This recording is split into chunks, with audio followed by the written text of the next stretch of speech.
آج کی تراویح میں پارہ نمبر 7 مکمل اور پارہ نمبر 8 کا ایک پاؤ پڑھا گیا ہے۔ اس سپارے کا آغاز وَإِذَا سَمِعُوا سے ہوا ہے جو نصارہ کے بارے میں ہے۔ نصارہ کے ایک جماعت ایسی تھی جنہوں نے حضرت جعفر طیار رضی اللہ تعالیٰ عنہ کی تلاوت کو سنا تو انہوں نے پھر رو رو کر کے اللہ کے حق کو قبول کیا ہے۔ پہلے یہ 7ویں پارے کا آغاز اسی سے ہوا ہے۔ اس کے بعد اسی پارے میں اللہ رب العزت نے صفحے پر حلال اور حرام کو مکس نہ کرنے کے بارے میں ارشاد فرمایا کہ لا تحرموا طیبات ما احل اللہ لکم، جو چیزیں حلال ہیں انہیں حرام کے ساتھ مت ملاؤ۔ پھر اسی پارے کے اندر اللہ رب العزت نے قسم کے بارے میں ارشاد فرمایا۔ قسم کی 3-4 صورتیں ہیں وہ اللہ رب العزت نے بیان فرمائی۔ یمین لغو ہے، یمین غموس ہے اور یمین منعقدہ ہے۔ یہ 3 قسموں کی صورتیں ہیں اور پھر اس کا کفارہ 3 دن روزے رکھنے ہیں، وہ اللہ رب العزت نے بیان فرمائے ہیں۔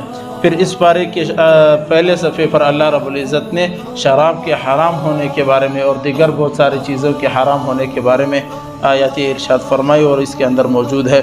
آج کی تراویح کے اندر جو سپارہ 7واں پڑھا گیا ہے اس کے اندر سورۃ المائدہ جو کل ہم نے بتایا تھا اس کی تفصیل اس پارے کے اندر ہے کہ حضرت عیسیٰ علیہ السلام نے جو دسترخوان مانگا تھا اللہ رب العزت نے ان کو دیا تھا، وہ ساری تفصیل اسی پارے کے اندر اللہ رب العزت نے ارشاد فرمائے ہیں۔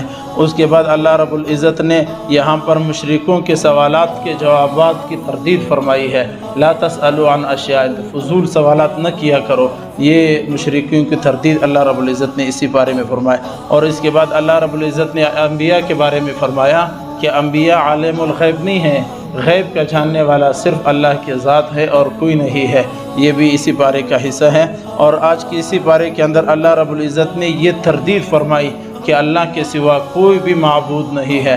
حضرت عیسیٰ ہو، حضرت مریم ہو، حضرت مسیح ہو، ان کا نام لے کر اللہ رب العزت نے تردید فرمائی کہ معبود یہ نہیں، معبود صرف اللہ ہی ہے۔ اس پارے کے اندر اللہ رب العزت نے ایک بہت خوبصورت آیت نازل فرمائی ہے، ان تعذبہم فإنہم عبادک وان تغفر لہم فإنک، اللہ نے فرمایا اگر تم کو عذاب دیتا ہوں تو تم میرے بندے ہو، اور اگر تم کو معاف کرتا ہوں تو تم بھی میں غفور الرحیم ہوں، میرے بندے ہو۔ اس کے بعد اللہ رب العزت نے اس پارے کے اندر سورۃ الانعام کو شروع فرمایا۔ انعام جانور مویشیوں کو کہتے ہیں، اس مویشیوں کا تذکرہ اس پارے کے اندر موجود ہے۔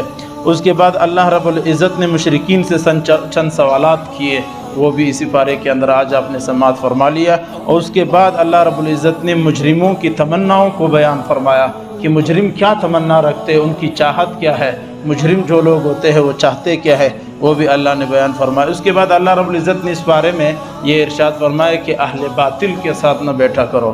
جیسے آج ہمارے معاشرے کے اندر بھی ہے، باطل لوگوں کے ساتھ بیٹھتے ہیں تو پھر اپنے ایمان پر شک ہونے لگتا ہے، اپنے اعمال پر شک ہونے لگتا ہے۔ اسی لیے اللہ رب العزت نے فرمایا باطل جو بھی ہو، جس عقیدے کے باطل بھی ہو، ان کے ساتھ بیٹھا نہ کرو، ان کے ساتھ قایا نہ کرو۔ پھر اس کے بعد اللہ رب العزت نے اسی پارے کے اندر حضرت ابراہیم کا واقعہ شروع فرمایا۔ ابراہیم ایک موحد پیغمبر تھے اور اس کے باپ آزر جو تھا وہ بت پرست تھا، وہ کیسا مقابلہ ہوا وہ تفصیل کے ساتھ اللہ رب العزت نے بیان فرمایا۔